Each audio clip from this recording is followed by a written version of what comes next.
I think we can start now. We can? Yeah. Hello, good afternoon, everybody. I'm Prabhu Chawla here from the New Indian Express. We have a special session today, jointly organized by CII and Express Group. The topic for discussion is Mission Atmanirbhar Bharat, mitigating the economic disruption caused by COVID. All of us are affected by COVID. We don't know when it's going to end and how it began, even that is a mystery. But to discuss the economic effect of this COVID, we have a very powerful panel here. They run the country, they run the corporate sector, they are the voices of millions of people and investors as well. Let me introduce them one by one. Dr. Kiran Mazumdar-Shaw. She is known as the Bio Queen of India. Everybody knows her. She speaks her mind, and I hope she'll also speak here without fear and without favor. We have got our Dinesh here at the moment, and he represents a very powerful sector. He is known as the king of supply chain, or you can call one book which was written about him, Sultan of Supply Chain. He is based in Chennai. He will talk about how the supply chain is disrupted here. That we'll talk about the subject, which is very important. After that, we have with us Dr. Naushad Forbes, India. He engineers the future. He has been engineering the past as well. He is well-known voice of the CII. He is speaking at various platforms. He will be here with us to share his perspective as well. After that, we have got Sanjiv Bajaj. Sanjiv Bajaj, of course, Bajaj family, everybody knows about him. I would rather call him the money maven or the colossus of commerce. He's very expert, he's known for that, and I hope he will give his expert insight into how they manage money these days. Then we have got Puneet Chhatwal. He runs, I would call the hospitable hero of hospitality. He has come here to the Taj Group of Hotels, has got 33,000 employees and 200 properties all over India. He will be giving the perspective how it is going to affect the hotel industry as well. Then we got Dr. Shankar Acharya. I would rather call him Dr. Yes. I have dealt with him. He's the longest survival chief economic advisor in the government of India. Most of the problems or advantages we have got today, it is because of his policies or not. All of us, we can discuss that as well. Then we have got Shobana Kamineni. I would call her the Contessa of Cures. Her father created history in this country by first time starting the privatization of healthcare center. So I don't want to talk much about her because she is the expert in the field, which we are going to discuss very prominently here today. Then I think we have introduced the panel. What is the subject all about? When we talk about mitigating economic disruption caused by COVID, I will just remind all of you, because you were listening to the Prime Minister when he spoke about what was happening in the country. His first sentence, which I'm quoting him correctly, that India needs Atmanirbhar Bharat, which will have 5 I's: intent, inclusion, investment, infrastructure, and innovation. But he said that, which was more important for all of you, India needs to manufacture products which are made in India, but made for the rest of the world. That is the emphasis, because in 2016, when he spoke about make in India, now he said made in India for the rest of the world. So this is a subject, because what's happening now, economy has gone down. Predictions about economy, I don't read from -3% to -5%. How you are going to revive? There's the debate about demand and supply chain disruption. Various fundamentals of economic growth are being challenged. I have been a student of economics. I was in the School of Economics. And what are the economics I studied and I taught as a teacher of economics, those principles are not being applied anymore. Dr. Acharya is here. Among my teachers were Amartya Sen, Jagdish Bhagwati, and even Dr. Manmohan Singh. What we were taught at that time, there are various stages of economic growth in a society. But in India, across all those stages of growth, it went straight from a primitive economy of agriculture straight into services sector. 57% of services GDP comes from the services sector now. It's the only developed country which in 20 years span has got into services sector. But these are the questions which have to raise while discussing what is happening in future. Whether all of us, because you are experts, you are running big companies, you have handled many crises in the past as well, and I'm sure you will be able to handle many more crises here as well. Let me go back to the first question. I'll start alphabetically or whatever name that have been given to me. When Prime Minister says Atmanirbhar Bharat, when you're talking about mitigation, when he talks about Atmanirbhar Bharat, I'll ask, first of all, Shobana, how do you interpret the Atmanirbhar Bharat in the present context? Shobana, can you hear me? Yeah. Yeah. Hi, thank you, Prabhu. I think that many great leaders have they really come into their own in the toughest of times, and I think this is where we all thought that Prime Minister Modi, his first term was transformational. Now he's faced the biggest challenge in the world, and he's taking one of the most populous countries. So they have to do something. Last evening, I read a lot. I refreshed my memory about FDR's New Deal and saw how thoughtfully that he pulled the country out of the Great Depression. And one of the main precepts of that was that industry was called in to partner with the government, and he called that the think tank. And while the Prime Minister has definitely had consultations with each industry group and industrialists, we do think that Atmanirbhar Bharat will happen only when private and public really come together. And with that, I'd like to pull into the healthcare space. We do know that this pandemic cannot be dealt with just the government healthcare facilities alone. But then the way that private is being targeted doesn't show that there's really that this collective, because we're in this problem also every single day now. We face, how many beds, their friends of ours are sick, the waiting lists that are mounting up across wherever we have beds. So we understand the urgency, we understand the importance of needing to save lives. And we're right in the middle of this war. Things are going to spike, things are going to get worse. So if you look at today, if you look at the next 2 months, to me, I interpret it as a collaborative that we must fight together, to contain this. And then after that, and while we're containing it, I know that all my friends are going to think about how they're going to save businesses and get the economy back on. So I don't want to focus on that, because they will give you their perspective. Right now, the next 2 months, that's what this country is about today. We are all living from month to month. We're not even looking at what next June is going to look like, because we have to get through these 2 months. And I think that there are going to be many reiterations of the plan that the government has given, because that's the way it has to be. The money has to come in, there'll be changes, and unless we're agile, fleet-footed, and we're able to really build a trust bond, this is not going to work for us. So I'm leaving you there.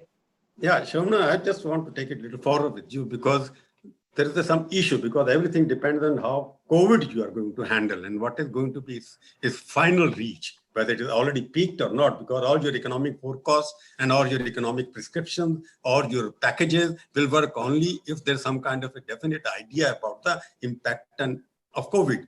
As a person who deals with pharmaceutical and your doctors running hospitals, what do you think? Because today WHO has given a warning, the worst is worsening.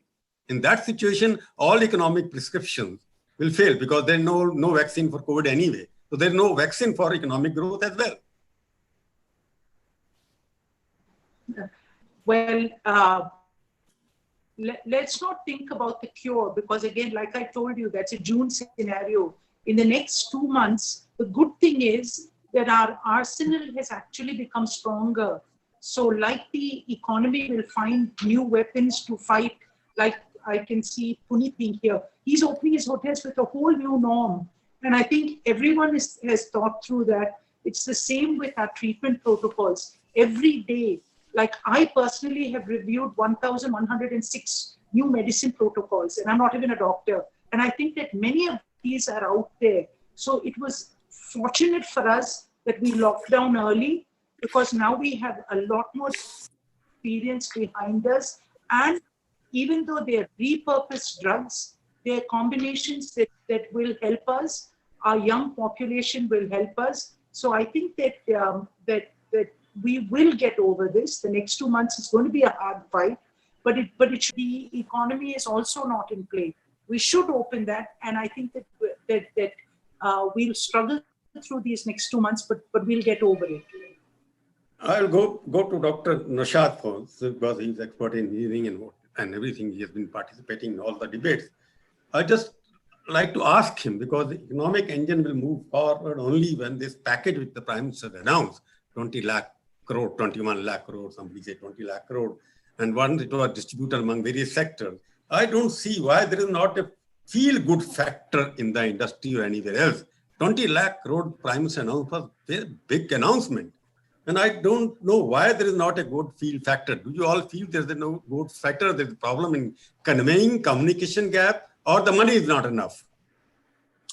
So I think really the package that's been announced so far has been focused on many different areas.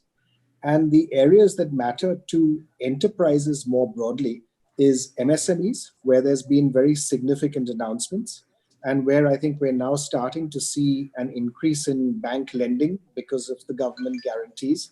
And so we'll see some impact there in the months going forward.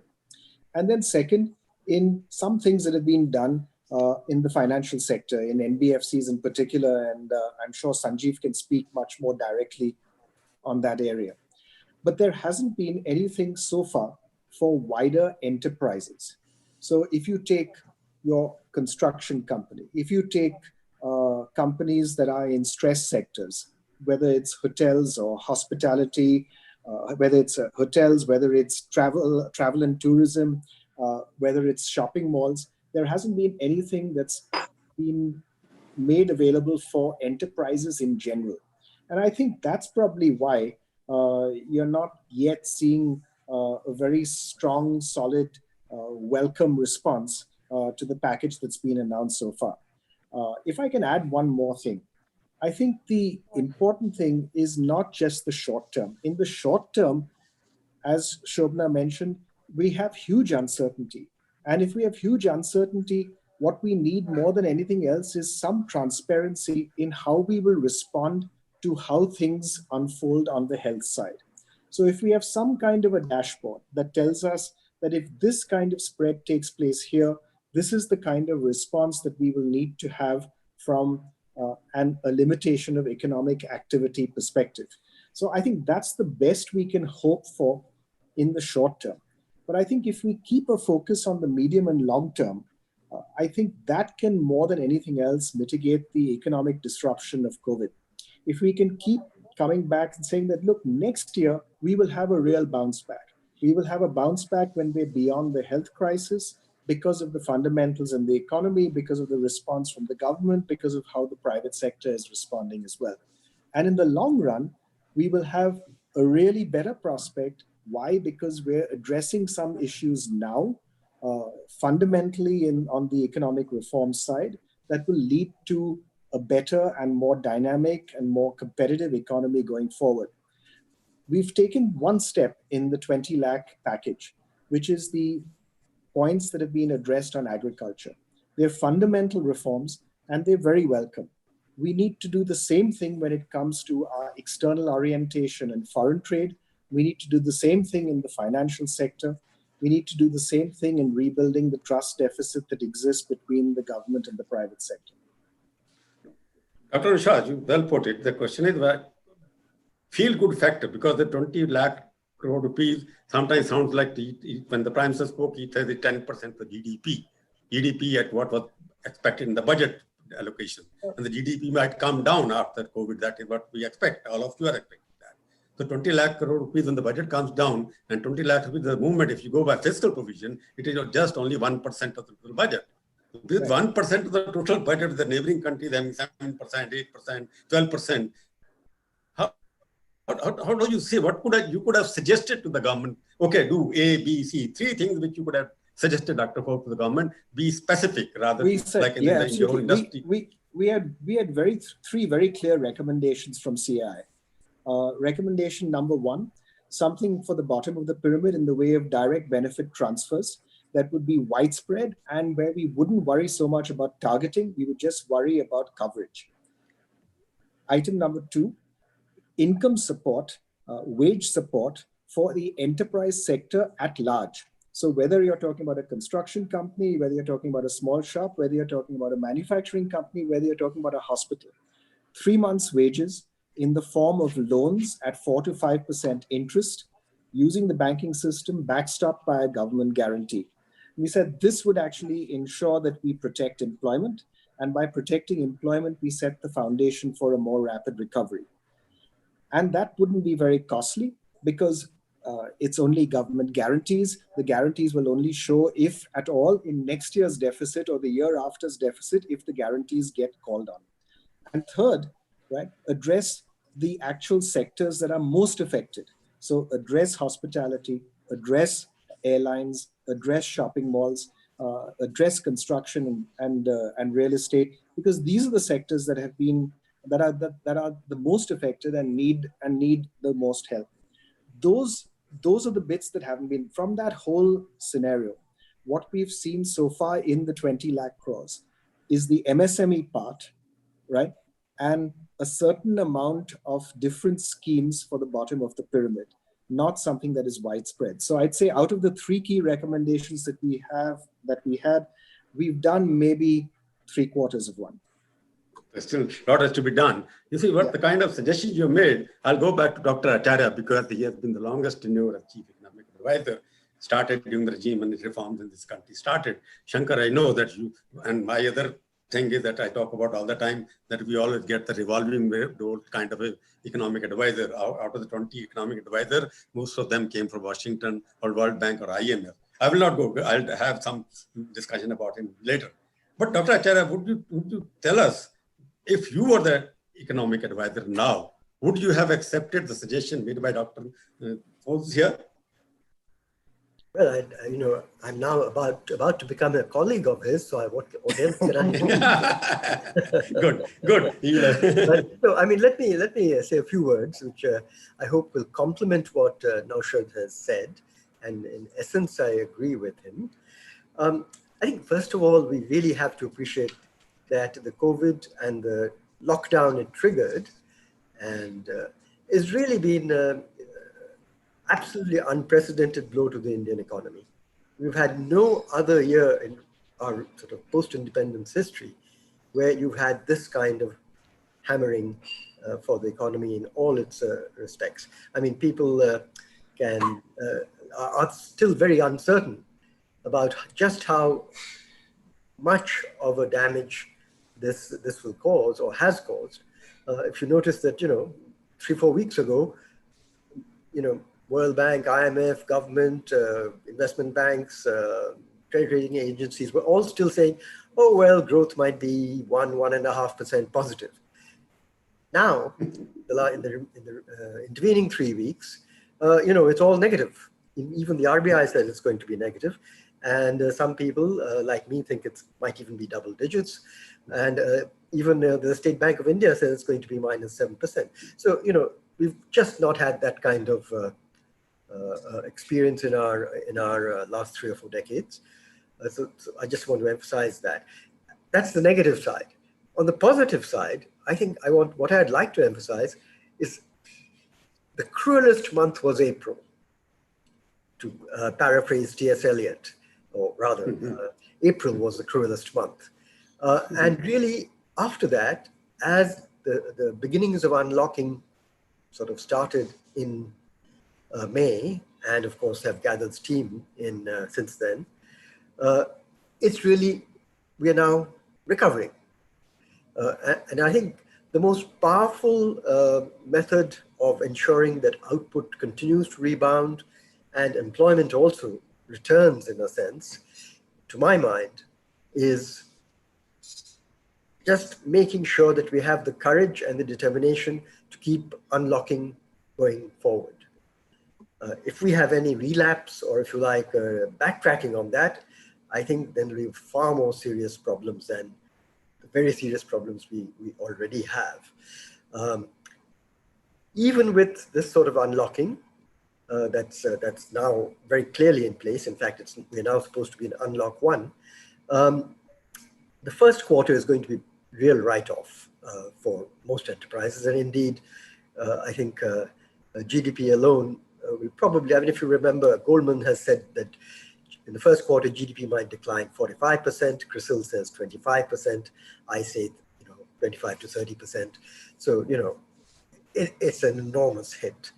But I think the recovery will be quite swift if we stick on the unlock path.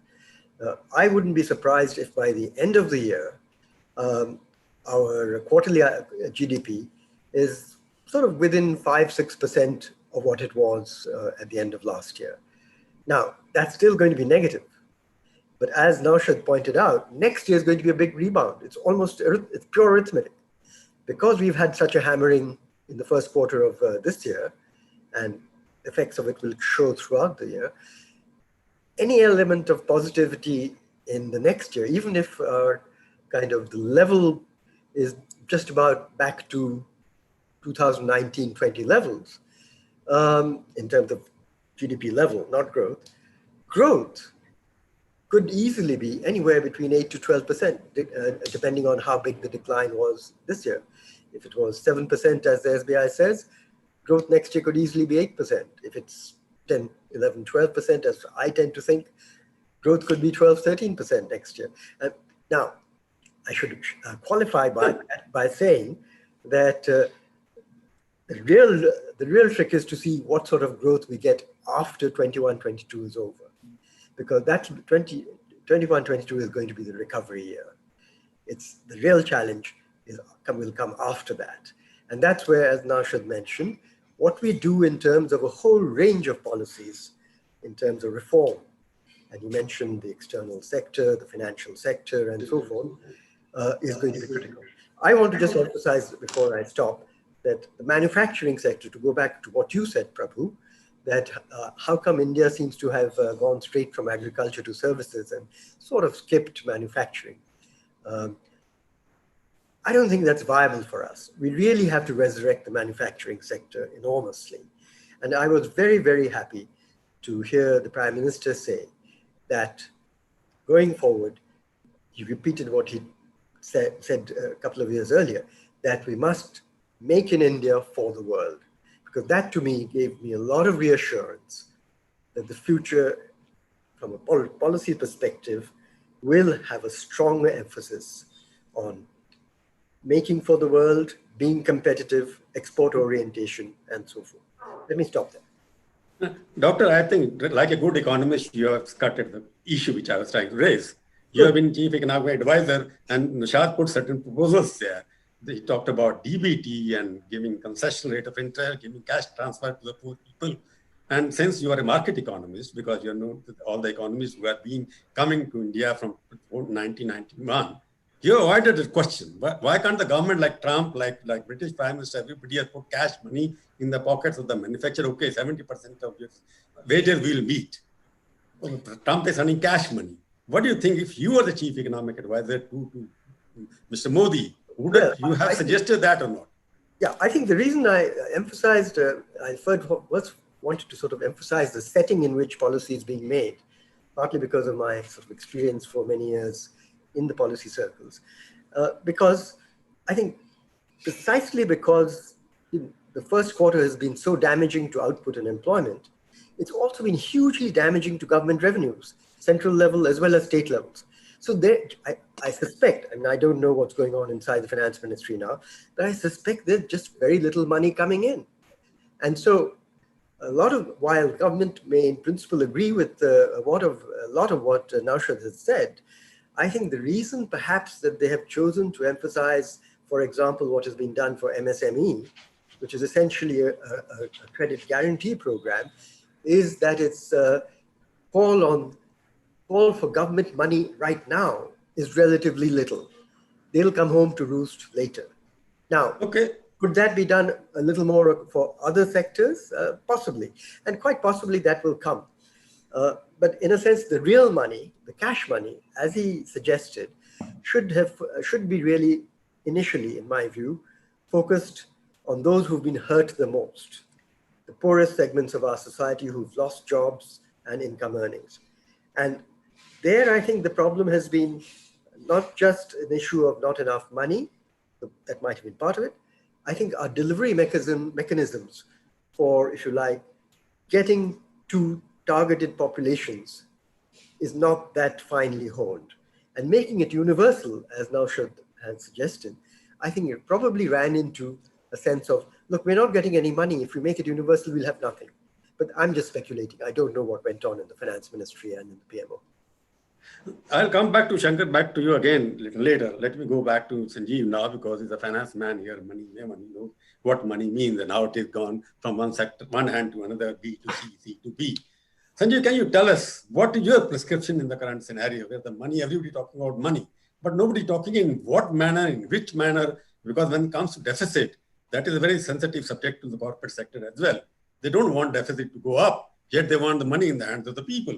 And there is no money in the hands of the government. And therefore, this deficit has become some kind of a sin word in this country, because when America or Japan goes for 18% of deficit, 220% borrowing of GDP, none of us talk about it. When USA takes so much of deficit, nobody talks about it. Biggest borrower in the world. No economist talks about those things. When it comes to India, you cross the 3.5%, BRICS start throwing on that. But that's a different subject. I'll come to that later. Why all of us are against deficit financing, which is basically, my teacher, Dr. Sen said, it is good to have Keynesian theory. You go back to that. Whether I'll come back to that also, supply creates its own demand, which hasn't happened in case of India at all. But what do you think? What should be done in terms of getting money back into the hands of everybody, from bottom to top? So Prabhuji, let me first say that Atmanirbhar Bharat to me means two things. It means in the short term, get our economy chugging again. And in the medium to long term, build self-reliance under what the Prime Minister has spelled out for us, and build a competitive India that can sell to the world across manufacturing and services. Not a protectionist India. Atmanirbhar to me is not protection. It is about building competitiveness with the government supporting private enterprise. But let's come to the first part of it, the immediate situation. What can we do to kickstart this economy? In my point of view, there are 4 pillars that we need to work on. First, we need to rebuild confidence. See, this 2 months of this tremendous health scare, not only in India, but all over the world, has created tremendous fear. And we can see the virus is spreading, we can see there is mortality. But let us keep in mind also that we are a young country. Our mortality rate, for whatever reason, and there are different medical experts are giving many reasons, but the reality is that our mortality rate is far lower from this virus than many other countries. So we should continue to follow all the safety protocols that the experts are telling us. But we have to give confidence to people that you can carefully step out as long as you're not in the containment area, get back to work in a safe setting, practice safe distancing. Look at even how the media is promoting numbers. Instead of looking at absolute numbers, if you look at numbers of the active cases, of the deaths as a percentage of our population, we are not even in the top 100 countries in the world. So I think we need to take out this unnecessary fear, which I think is largely unintentional, but we have to overcome that. We also have to see that those at the lowest end of society who have lost their jobs, who are not getting salaries, as Naushad mentioned, if for a temporary period of time, if for 3 months, if for 6 months, we can take care of some of their household income, it will create tremendous amount of certainty for those people who are at the bottom of the pyramid. So the first thing to me is rebuild confidence. The next is that we have to restart our supply side. Supply chains have never seen this kind of disruption. They have to be rebuilt. They have to be rebuilt with the government participating with industry associations like CII and trying to understand how are you going to put the moving blocks together so that from a component person to a finished goods manufacturer to the seller, everything is working in unison. And because this kind of a disruption has never happened before, it will take some effort, but it requires a lot of concerted and coordinated effort to build this supply side. What the government and RBI has already done is they have made the arrangement of money on the supply side. And it's already been talked about, so I won't repeat that in detail right now, but what they've announced for MSMEs, and I also believe, like Naushad does, that a few more sectors that are hardest hit, they should make arrangement. See, keep in mind that when you require the stimulus, you hopefully don't require it for a long period of time. When you restart a car for the first time after a month, it requires effort for the first few seconds. Then the car picks up. I think that's where our economy is. If we can spend a few months of greater effort, of greater stimulus, after that, the wheels will start running on their own. So this is the second pillar on the supply side. Third, very important, is on the demand side. I think after you take care of some of the basic income for the people at the lowest end of the pyramid, if the government were to look at 1 or 2 stimulus on the demand side, for example, we know that for consumers, for individuals, the 2 big purchases from value perspective are homes and cars, 2-wheelers, 4-wheelers. If the government were to say that, you're buying a home on a 10-year, 12-year loan, first year, and this is loans only up to a particular value, so particular size of house, particular type, size of customer segment, 1 year interest we take care of. Let us calculate how much that comes to. Can we take care of 9 months? Can we take care of 6 months? there is a number that we can take care of to stimulate that demand. Same way, cut up to say March next year, GST on autos, 6%, 8%. People say we don't have the money. Do we not have the money to cut even by 2%? Now, 2% is not going to make the difference. But what I mean is, we have to get to the brass tacks. We have to get to the micro level to say, and I'll come to the fiscal deficit, because that's what you were talking about. We have to come to the micro level to say, how much can we afford? I think if we get confidence up, if we get the supply side working and bring in some short-term demand stimulus, then the fourth very important pillar, which we also need for the medium and long term, investment will start coming by itself. You don't necessarily need to incentivize investment, because as long as production starts, capacity start getting used, the private sector will come back with investment. So I think these are the four pillars that we need to ride on to rebuild this economy. And where it comes to the fiscal deficit, unlike the US, unlike Britain, unlike Japan, Europe, those are reserve currencies that the world buys and stores. The other countries, nobody buys the Indian rupee. I hope in 10 years' time it becomes so, but nobody buys that today. That creates a limit to how much we can spend. But I would like to see a 3-year roadmap to say that, okay, we are spending more than we can afford to this year. We will spend less next year. And by the 3rd year, because our economy will hopefully grow to a particular level, our fiscal deficit will come down to a manageable count. We should work on this and present this to the rating agencies and say that we need that money today, but this is how we will bring it down. I'm sure they will understand that. I don't know them. I'm not an expert. I'm not an economist. But to me, this is how I would look at it. Sanjiv, right? Well put. They have put 4 different suggestions altogether. Got deficit and what you're talking about, rating. These are the 2 areas which are very sensitive. I have very strong views on both of them. Because whatever rating agencies are given the ratings to the people, they have collapsed, most of them in the country as well. So rating agencies, how they work, who influences them. As a journalist, I have my own point of view, which we'll discuss later. The question is, when you're talking about so many things there, because when you talk about deficit, you had some reservations about that as well, because there's a limit to that. Question is, you have to spend. There's a question of demand. Unless government has spent or somebody spent, nobody will get the money in his or her hand. So it's a question whether demand gets first or money goes to them first. That's the economists can decide altogether. Let me go back to supply question you arrived at. There is the Sultan of Supply Chain sitting here, Dinesh.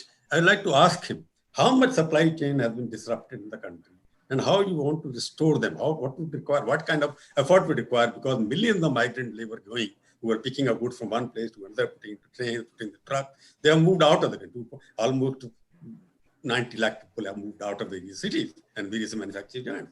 So what kind of challenges do you foresee for restoring the normal supply chain in the country?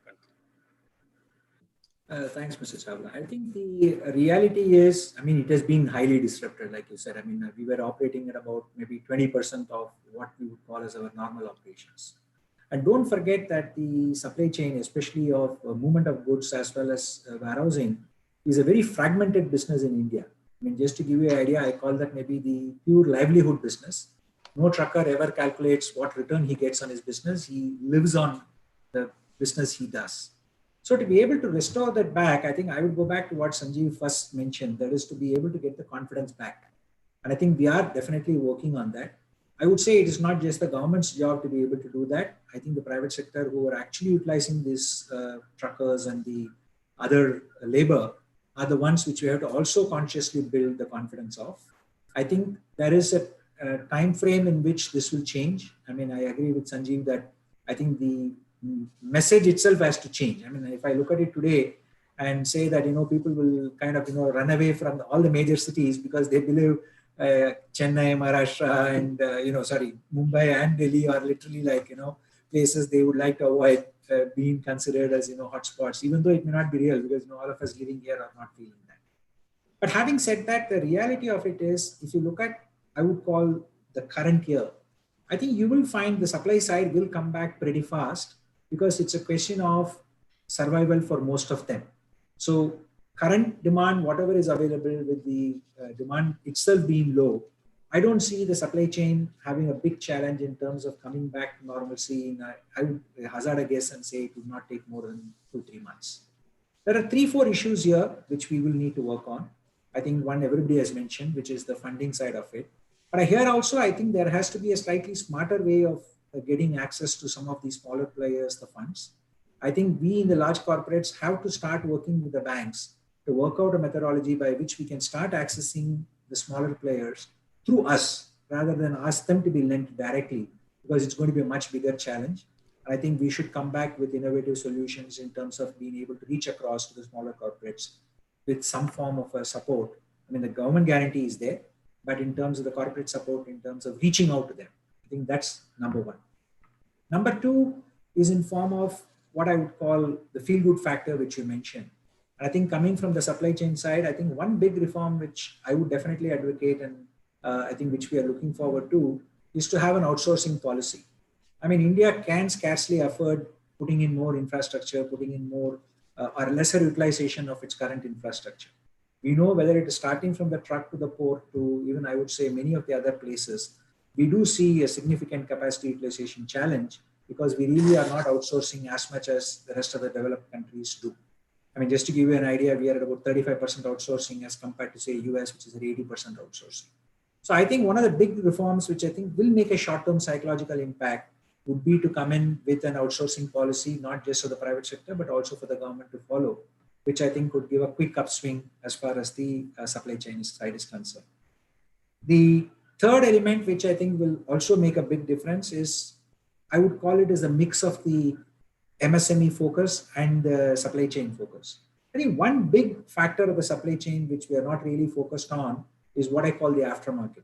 I mean, if I look at the global aftermarket and just give auto component as an example, we are speaking about close to about $120 billion. If you look at the share which India is having on that, I think it will be less than $1 billion. While on the production side, I think we are a very strong player. So if I look at medium term, I would say the focus on what I would call not just auto, but it could be industrial products, it could be electronics, it could be kickstarting the supply chain for what we call as the post-production phase of any product or of any vehicle, is something which I think we in India can aspire for. The MSMEs can actually become a significant player there, and we need to see how we can get that moving. The last element of the supply chain is the retail trade. I mean, we already spoke about it. I mean, whether it is the small guys who are transporting or the small guys who are selling. I mean, again, like I know the auto sector well, so I can give you numbers. We are speaking about 500,000 garages, out of which almost 99% of them would almost go bankrupt within less than 30 to 60 days if they really do not see cash flows coming into them and, business kind of picking up. So it's a combination of what Sanjiv said in terms of building the confidence, making sure funding reaches. And I don't think we should just put the blame or the support only from the government side. I think we in the corporate have to start seeing how we can work together to reach out to the smaller guys, to make sure funds are available for them, to support them in any other indirect method. And at the same time, to bring back labor, we have to reach out continuously. I mean, I already see a reversal happening. In fact, I was just told that almost close to about a few hundred laborers who had gone to Bihar are actually returning back to Tamil Nadu as we speak, but they don't want to come to Chennai. They are much happier going to Coimbatore or to Madurai because they believe Chennai is, really the hotspot. So I think, let me stop here to say that's the way by which we can actually get the supply chain restarted. Dinesh, you very well put all the parameters which you thought will revive that supply chain again. But as a journalist, what I noticed during this time, because I was also involved in some social work as well, the confidence, the trust. The migrant labor has lost the trust in the owners or proprietors or middlemen which you people have for them. I know a big company, they were building a big complex in Delhi somewhere, 2,600 people working at various sites. And they were not given food for 5 days by the contractor. We had to get the money, and they were trying to get the contractor was supposed to get for the company. And I spoke to the company managing director in Bombay. He said, we are giving everything, but it's not reaching there. This crisis reflected one thing: the labor has lost faith in the contractual system and the big companies. We are poor people, we are left on the road, trains were not available, buses were not available. Because they are basically the key, they are the heart of the supply chain. You don't get labor, you will not be able to move anything from Kashmir to Kanyakumari. That's what is happening. how you are going to restore, because the exposure of the rich classes indifferent to the poor classes who are working in the supply chain, how you are going to restore that faith? So I think maybe let me answer that in a slightly different way. I mean, classical example like with the supply chain sector as an example. One of the biggest problems we had even during the lockdown was that drivers are actually parked vehicles and run away. So when we actually talked to them and said, will you come back? The first question was, how will you be able to take care of us? So we said, A, we will provide you medical insurance so that if you fall sick, we are ready to be able to take care of you. Then we said, we will provide you the PPE. It is additional cost. So, and the last and final thing was, we said that, if you come back, we will give you a special incentive and, we will protect you.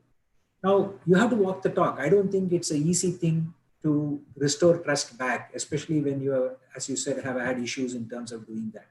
So you have to make sure it becomes visible. You practice it, make them, understood. Communication is not going to happen by talk. I think it has to be walking the talk, which is going to make it. So it will take a few months before you actually see the full benefit of it. But here again, I think the good corporates and even I would say there's ones who are committed to the welfare of the people have to take the lead and implement that. I think one of the major problem is global connectivity of India again, because hospitality industry and every movement of people, everything depends on how India opens to international world again, which is not happening. Most of the countries are flying, but India is the only country where international flying is not allowed. Only Vande Mataram the flights are going on. And that must be hotel industry, for example, one of the biggest contributor to Indian exchequer employment in terms of that. So I'll go ask Puneet, what kind of challenges you foresee in the near future? When do you expect hotels to come back in full form as they were earlier? I think it was interesting listening to all the colleagues. I would just first take a step back and say that there are really three challenges which touch every industry and not just the hotel and the aviation. The first is not the growth, but with how much the growth is going to decline. As Professor Acharya said, is it going to be -7, -10, -15? And what can you do to stop that rapid decline and keep it in sustainable levels? Because the way up is even more difficult. The second part is the rising unemployment, which others have touched upon through various, on various other issues, because hospitality is especially one of the biggest multiplicator of jobs and has been completely neglected. I would say, if neglected is a harsh word, I would say there is less of coherent policy between center and state. What is opening, what is not opening, what will open when, and what kind of norms have to be followed in each of the states.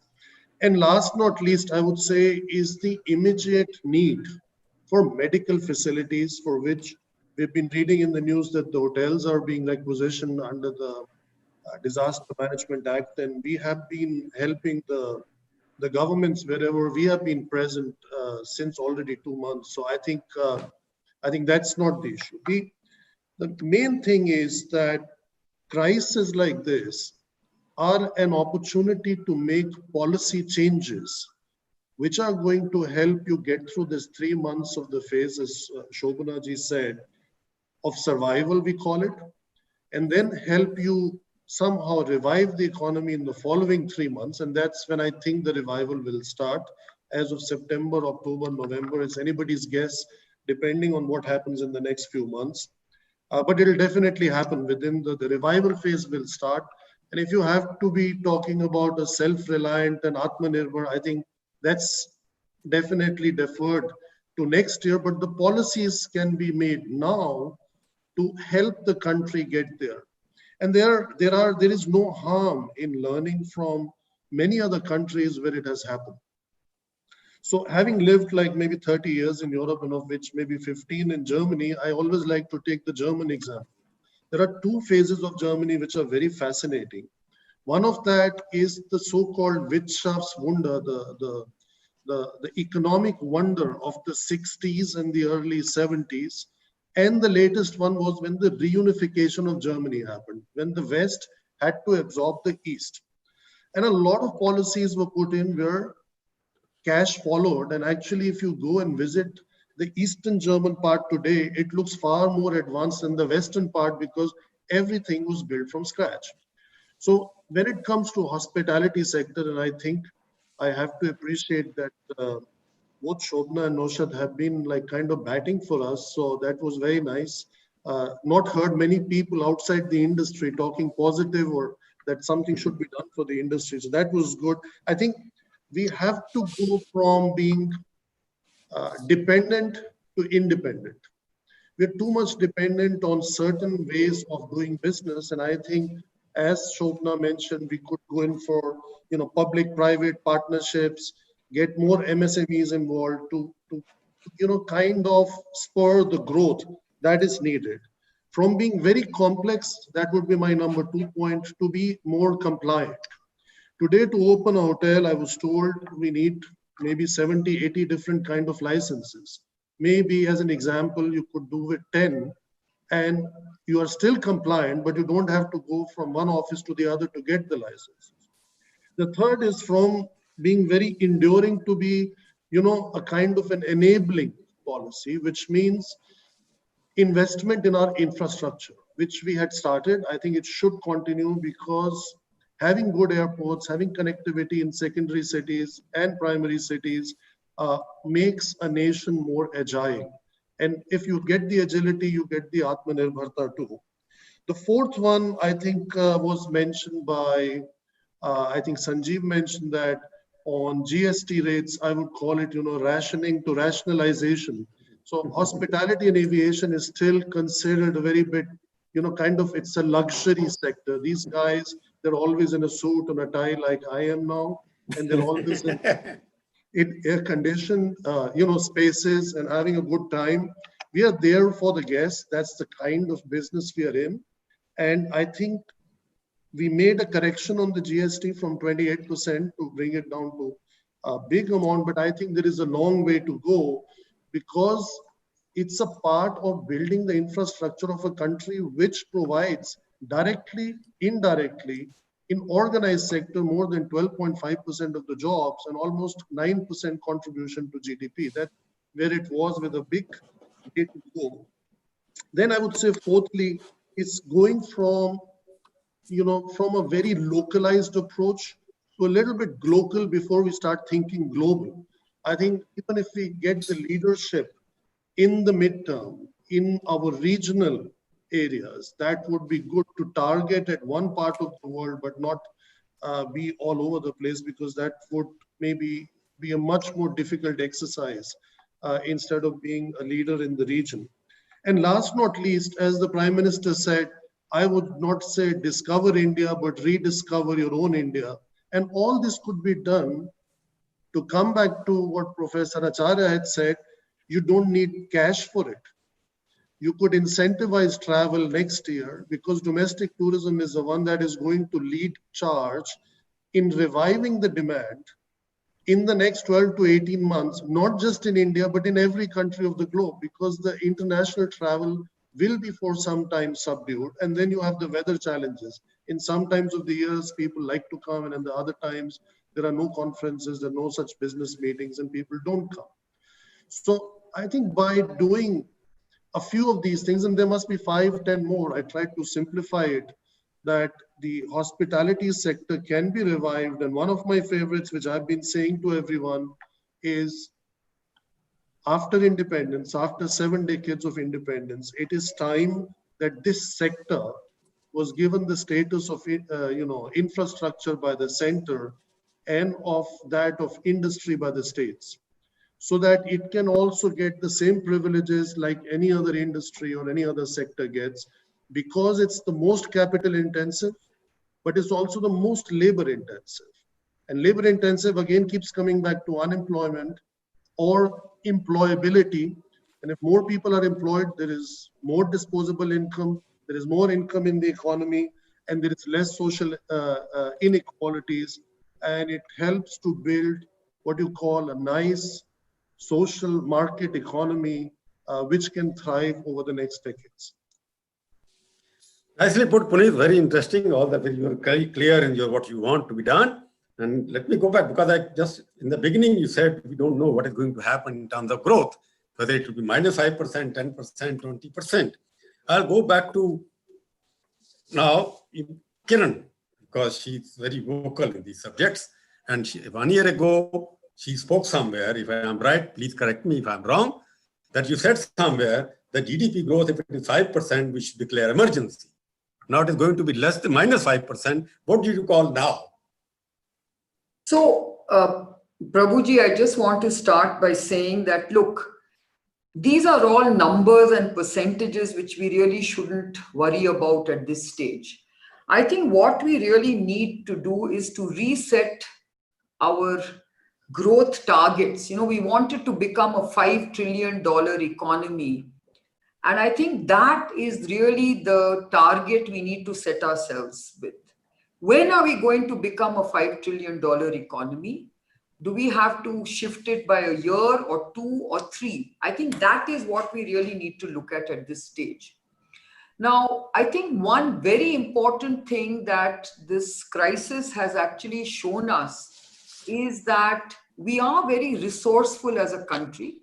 At least our sector, the health science, healthcare sector, has actually risen to the challenge. We have seen a lot of unleashing of innovation coming out of the biotech and pharma sector. And I think we must also remember that this is a sector that employs almost 10 million people. If you look at the fact that we employ about close to 3 million nurses, an equal number of ASHA and Anganwadi workers, 1 million plus doctors, and then of course a large number in the industry itself. So I think the Prime Minister rightly said that he wants to double the spend on healthcare because this particular pandemic actually brought the whole world to understand that we were underinvested in public health and primary healthcare and healthcare in general. India is the most underinvested, and therefore I think doubling this healthcare spend and also doubling our investment in research and innovation from less than 1% to at least 2% will actually enable us to create a pretty large sector. Today, I think in terms of jobs and in terms of economic opportunity, health science and healthcare has a huge opportunity for driving economic growth. Now, if you think about it, this is one sector that cuts from grassroots to very specialized professional skills, from startups to small SMEs to large industry. So it is a very, very good ecosystem to support. And I have made a case saying that we can make this into the next big IT for India. Okay? Because if you look at it, today we actually supply almost 75% of the WHO's vaccine requirements. Okay? We actually cater to almost 50% of generic drugs in the world. So we already have very, very strong fundamentals with which to grow this sector. But like I think everybody has mentioned on this is a capital intensive sector when it comes to investment. So the intent is there, the investment needs are very high. And if you want people to invest in this sector, which they will, because now the world needs more vaccines, the world needs more drugs. And this is our opportunity to actually quickly build this sector by simply scaling up what we have created. But for that, the investment needs have to be looked at in a very different way. We need to be given the kind of incentives the IT sector got. And you see what that did to the IT sector today for India. I think the same can be achieved for the health science, healthcare sector for India. And this whole thing is about self-reliance, Atmanirbhar Bharat. It fits into everything. The Make in India, for the world, everything. It has got all the makings of what we want to see in terms of economic revival and economic growth. So I, for one, really believe that we need to look at some of these sectors which are low-hanging fruits. Others have challenges like, Puneet has mentioned. But I agree with Puneet that I think we need to look at every one of these challenge sectors in a very different way, because every sector can be incentivized. And I just want to make one comment, and that is that we need to remove the fear psychosis out of this pandemic. We need to revive the economy in a fearless way. Because if you actually look at the numbers, I don't say that the infection rates are going to remain at where they are. I think the infection rates will surge. But what we really need to look at is the mortality rates. The mortality rates are very low. They are much lower than many other infectious diseases that India is faced with. Okay? So how do we remove this fear psychosis is really the big challenge we have. And good understanding of how to deal with the disease is extremely important. And I think Shobana referred to it. I think in the early stages, I think we did realize that this disease had taken us by surprise. We didn't know how to deal with the disease. We didn't know how to treat the disease. But today, after a few months, we have understood how to deal with the disease. We have understood how to treat the disease. And I think we will be able to keep the mortality rate very, very low. So as soon as people know that this is not a disease they need to be scared of, I think you can get back economic activity.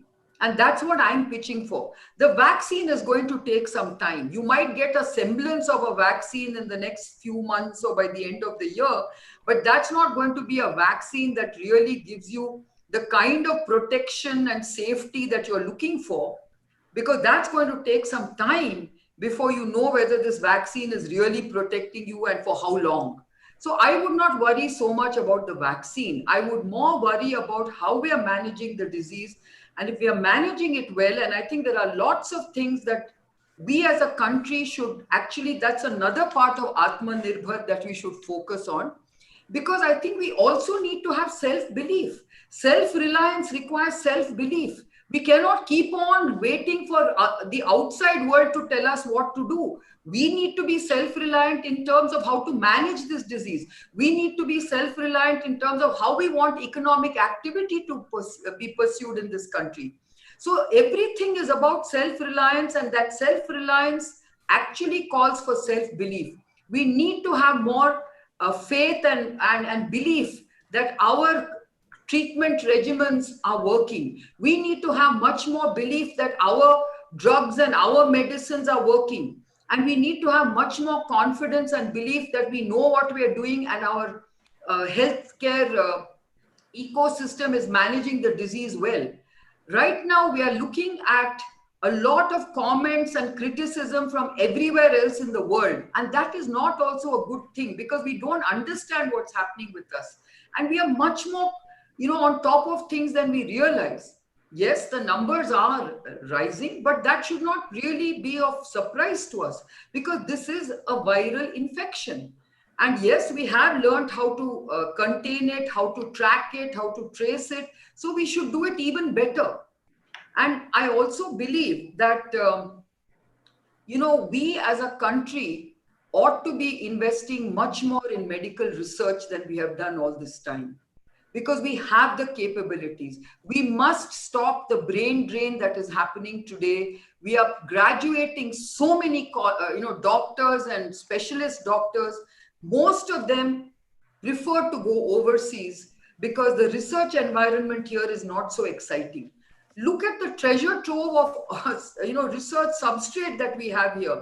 We have IT that can do us data analytics. We've got all the kind of diseases that we can do research on. So I, for one, am very optimistic that this particular crisis actually throws up many, many opportunities for us. And I, for one, believe that we should not fear the disease. If you look at the mortality rate, it's amongst the lowest in the world. It's below 3% on current data. And if you look at it at a population scale, it's minuscule. As long as we keep the mortality rates down, I would not really fear this disease. And that's what the strong message I want to give for economic revival. And I really hope that we can actually come out of this stronger. I think just like we've had the lockdown that has helped us to prepare to unlock and get economic activity back, I think this phase of economic decline should also be treated like a kind of a lockdown, which should allow us to see how we want to rebuild the economy.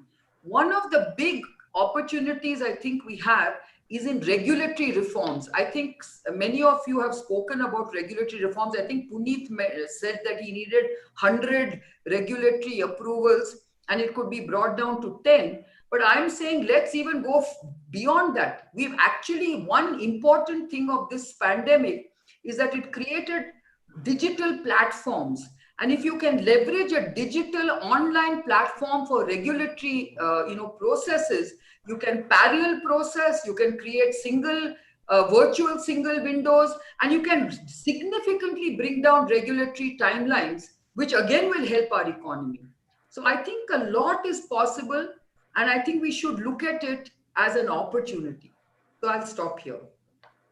You have given a lot of prescription for how to get out of it. For one thing very important, you're talking about self-reliant means self-relief. That is what Atmanirbhar means. Modi, when he speaks that, okay, we should be Atmanirbhar, that we should have a trust in ourselves. But still, as a journalist, I can't get back without my question being answered, which I raised in the beginning. I am repeating again, because that's the description I want. You told us in 2019 that 5% growth is like an economic emergency. So minus 5% now, how would you define it now? Because it's staring at you at the moment. Well, I think, if to me 5% was a economic emergency, I can't say that minus 5% is anything, but this is something that has happened out of a crisis. So when the whole world is challenged with this crisis, I would not even bother to describe it as anything, because we are all sunk, so to speak. And I think we need to come out of this. So that's the way I would look at it. I really would not even bother to describe a minus 5% growth, because I would rather focus on how do we get out of this and come out stronger. On a lighter vein, just like a joke I'm cracking here, because Mrs. Gandhi, I am reminded of Mrs. Gandhi when something used to happen bad in India, she would say it's a global phenomenon. Now, of course, the economic crisis here is a global phenomenon at the moment. Let me go back to basic question now, because everybody has spoken about what is expected to be done. Everybody has given the, but I would go back to everything depends on how demand in this country is created. I think all of you have spoken about demand, but none of you have given specific measures or specific action on the part of each one of you or government, which can spur demand. I'm raising a very fundamental question. Dr. Acharya, I would request him to explain first, because my belief is an economist by education and journalist by profession, that the model which we have been following since 1991, when we used to call in journalism language, the nomination of Singh Darbar in economic policy, Manmohan Singh, Montek Singh, and N.K. Singh, they created a supply phenomena in this country. And in 2020, we are not talking about supply. When 57% of GDP comes from the sector which employs less than 15% of the working force, when 17% of the 15% of GDP comes from 50% of the rural economy, where 50% people are, how you will create a demand? Because economic inequality which has happened during the last 25 years, 30 years, don't you think the sins of the past are catching it with us, Dr. Acharya? The policies which are created for supply, you are not able to meet with the demand because the demand is not growing proportionately. Prabhu, I'm not entirely sure what you're asking here, but if you're... Let me repeat then. Say that. Okay. Yeah. I say after 30 years, we find 57% of the GDP is produced by a sector which employs less than 15% of labor force. And 50% of the labor force still depends on the sector, agriculture, which gives only 15% of the GDP. So how is it when the 50% people doesn't have enough money to create a demand, you create a supply through a services sector.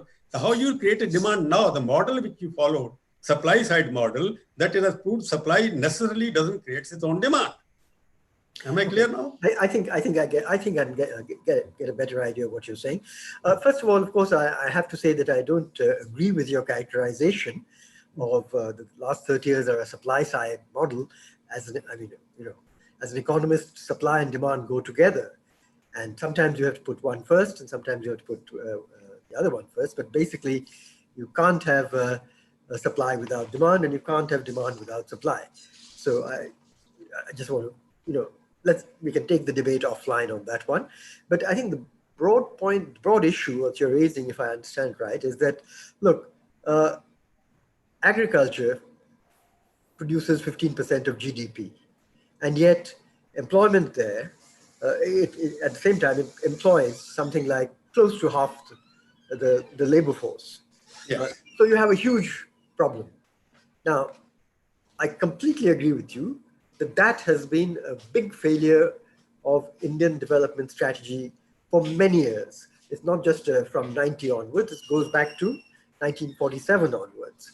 And that the failure there is, unlike other developing countries, particularly in East Asia, where you had very fast and sustainable rapid growth in the manufacturing sector, not just growth, but employment intensive growth, you essentially moved a large proportion of your labor force out of low productivity agriculture into much higher productivity manufacturing and also services, of course. Now, this goes back to what you said right in your opening remarks. We seem to have, to some extent, skipped manufacturing. I totally agree that's a big problem in India, has been a big problem, and we have to try and, in the future, make it less of a problem. So I don't think it's Manmohan Singh and company, what they did or didn't do kind of issue. It's a much longer problem. And there, in a way, what has happened has made it a bigger challenge. Because if you notice one thing, what do we know about the data in the last 3 months after the pandemic, and in particular the lockdown, which was the response to the pandemic? What do we see? So far, we don't really have official data on what's happened to national output. People are saying all sorts of things, including me, but we don't have official data. What data we do have suggests, as you and others have said, that GDP might have dropped something like, 10, 15, 20% in the first quarter. But we know right from the beginning that employment, because there we do have the CMI data, dropped by about 30%. The positive side of this is, I think, that the kind of employment loss that we saw, which was very tragic and terrible, and there are a lot of people to blame for it, and enough blame to spread around. But the positive thing, I think, is, as several people here have today mentioned, that a lot of this employment can be wooed back over the next few months with some sensible policies at the level of industry and service sector. That, after all, where have they gone? We hear that a significant portion of it has migrated back to the poorer states, whether it's Bihar or UP or Bengal or Orissa, whatever. Now, those are very labor surplus situations anyway. And so there really is no long-term future, sustainable future for them and their families. So that should be possible to get them back with a minimum of what Kiranji said about getting rid of the fear factor and getting away from that, and providing some basic insurance capacities, either at the enterprise level or with some support from government. And that's the only way I think that is feasible. I think getting a lot of manufacturing or modern manufacturing or modern services activity into whether it's rural Bihar or rural UP, I don't see that as a very strong, viable proposition for the future. It's much easier, I think, in my view, to try and get back to some semblance of where we were, but that wasn't good enough, let's be clear, and then work to make it much, much better in the future. Shobana, I'll come back to you because Kiran spoke about the health sector and whatnot. What is coming out these days during the pandemic is that healthcare is out of reach of the common man, that it's very capital expensive, intensive, and you have to invest a lot of money, and you have been in this business for many years. Why Indian ordinary person can't afford a good health care in the country even after 75 years? What is the root cause and how to make it affordable health care in the country?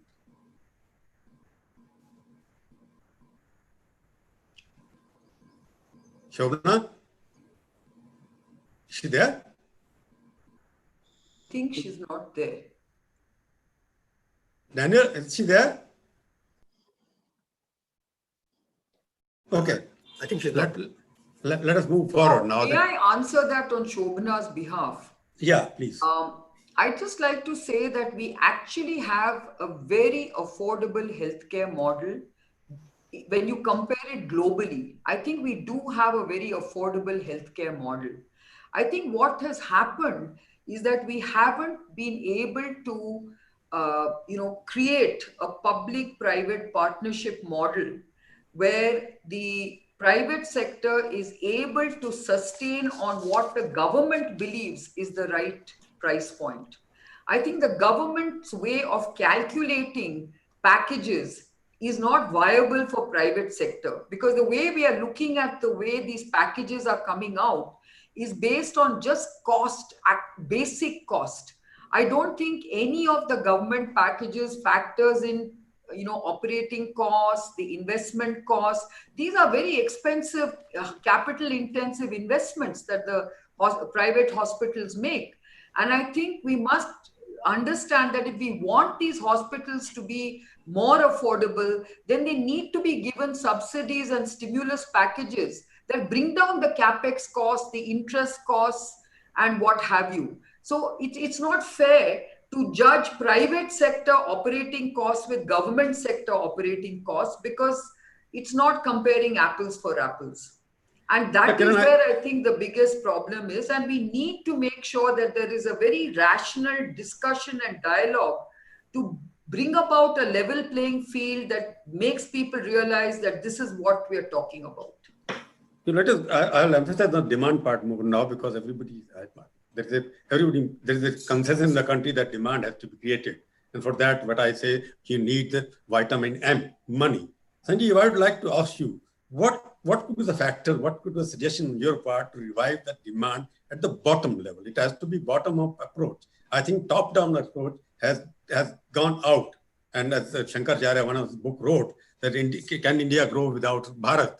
And he will explain to you what does it mean Bharat and what does it mean by India. But I'm asking you, Sanjiv, what do you think should be done to revive demand? Because if the demand is, unless you revive the demand, you can't consume the supply which you are going to create. There must be surpluses also. Prabhuji, I mentioned actually a few points in earlier my comments on demand. So let me just repeat them. But let me go to another point of yours, if you allow me, which you asked Mr. Acharya as well.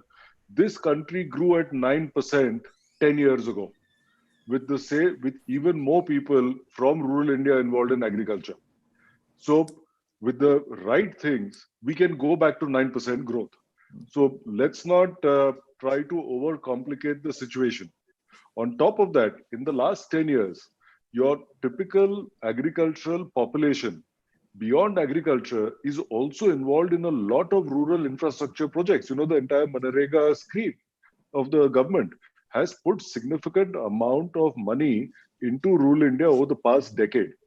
When you add on top of this 1 billion accounts, online bank accounts, and other, we are creating a very strong system of direct subsidies that can go to rural India, electronic KYC, which is what banks, anybody lending, insurance needs.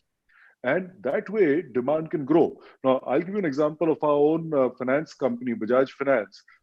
We are present in 2,500 cities, towns, rural India.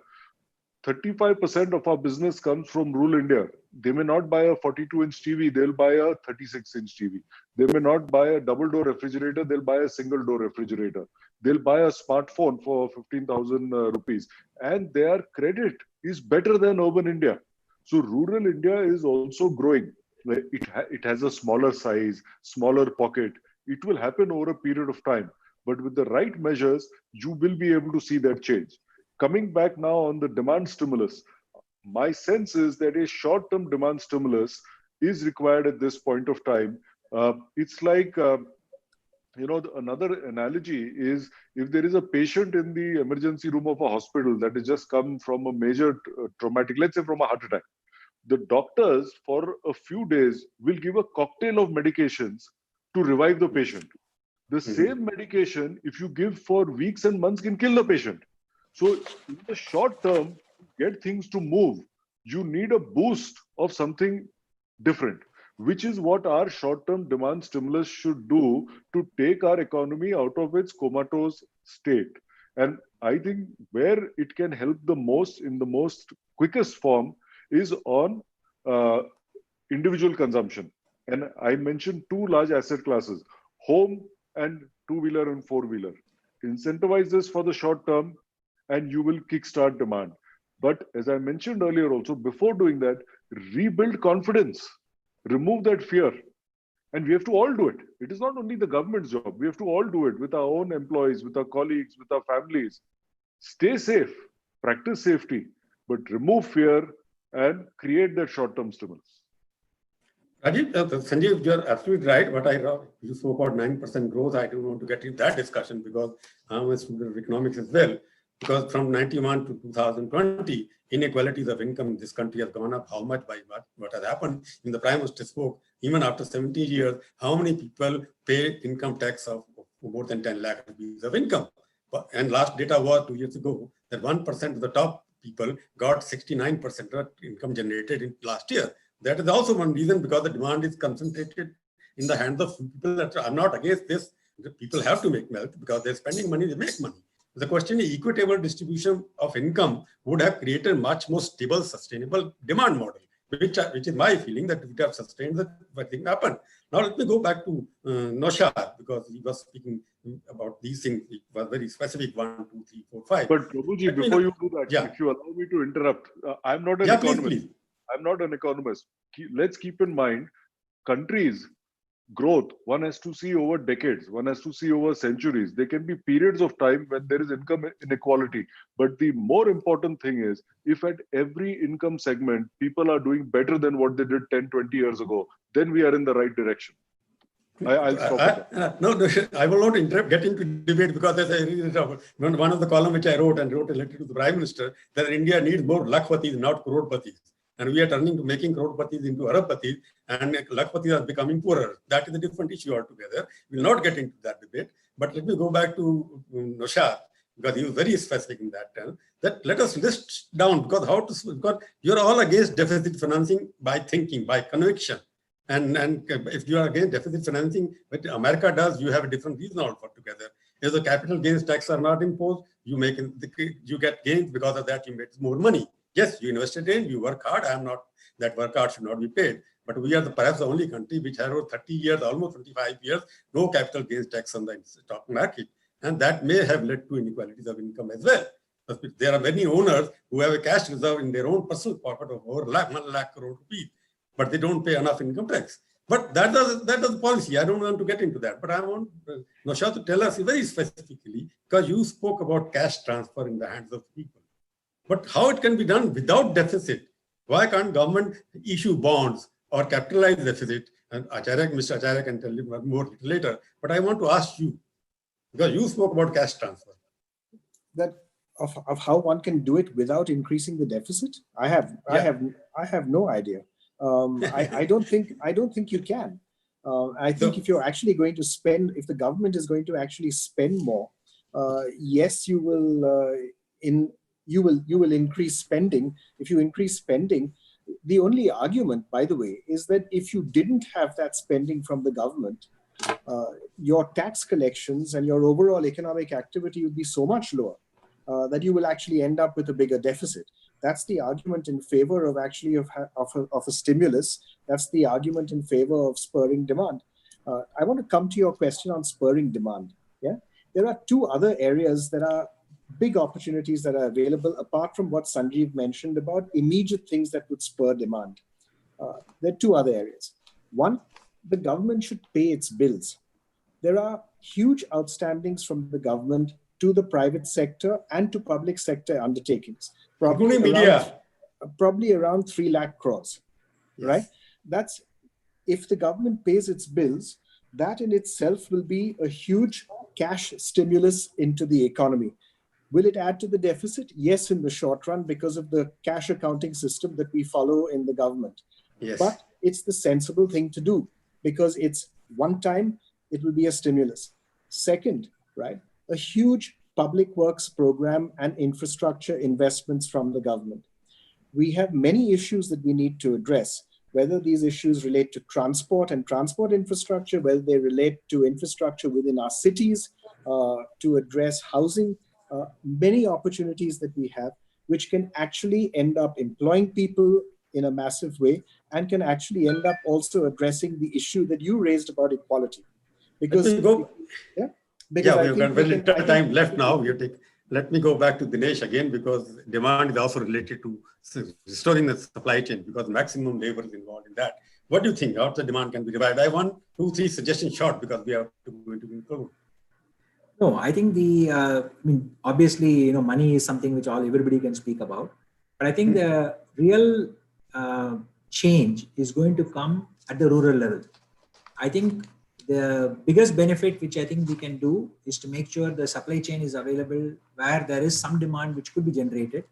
I think right now we are speaking about a fairly good harvest which people had last year and going forward even this year. I'll just give you one example of that. We saw tractor demand and spare parts demand for tractors actually come back to 70% of the normal in May. So there are going to be a few sectors which I think you are going to see significant increase in demand. And I think we need to use the confidence booster of those sectors to have a direct rub-off on others. And I think there are 2 aspects to it. One is, as I said, the money side, which I think everybody has spoken of, so I won't mention. The second is that message to be actually understood and tom-tom, so that the feel-good factor comes in. The second is for the large corporates, and I will repeat this, that for the large corporates to take the responsibility of working with the MSMEs and the retailers and the smaller people with whom they are under their fold, to make sure that they start feeling the confidence that they will survive this crisis. And either not providing money directly, but through the government support and through the banks. These for me are the 2 big ticket ones which we can do to make it quick change. Puneet, I'll come back to you, because you are in a sector where demand is more important, and it has some kind of a cumulative effect on the economy. What do you suggest? Be brief on that. I think just repeating what Kiran and Sanjiv, everyone said, over here, kickstart economic activity. And finally, then it comes to the hospitality, tourism, and travel sector. Communicate.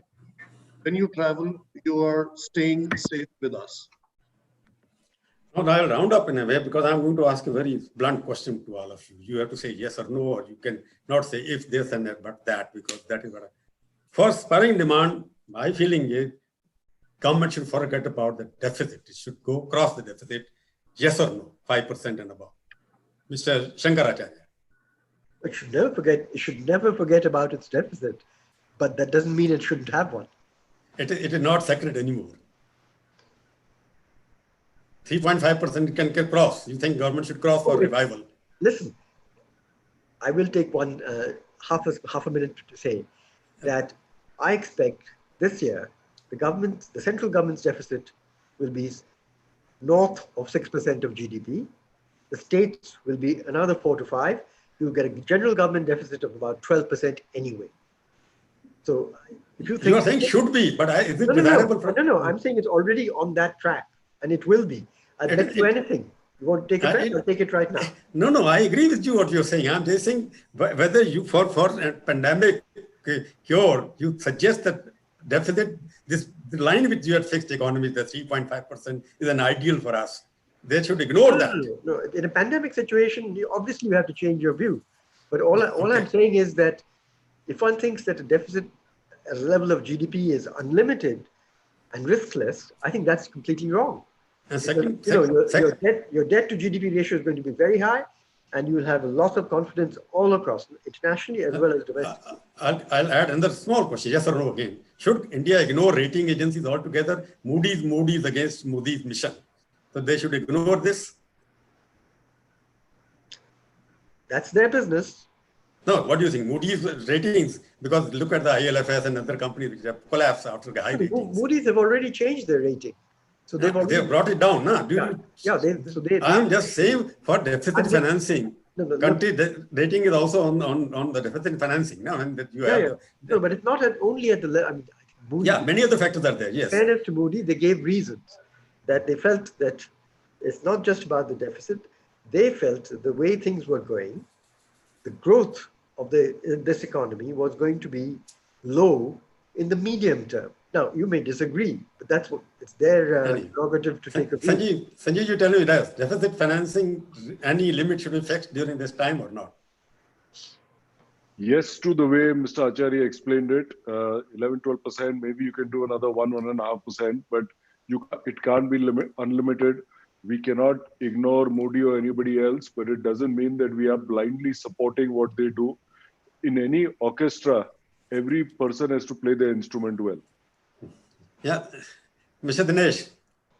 No, I think I agree with Sanjiv. I think I would definitely say we can exceed by maybe 1 or 2%, but we cannot ignore that, and we cannot afford to the rating agencies to further downgrade you, because ultimately, let us say, investment in India takes place on that basis.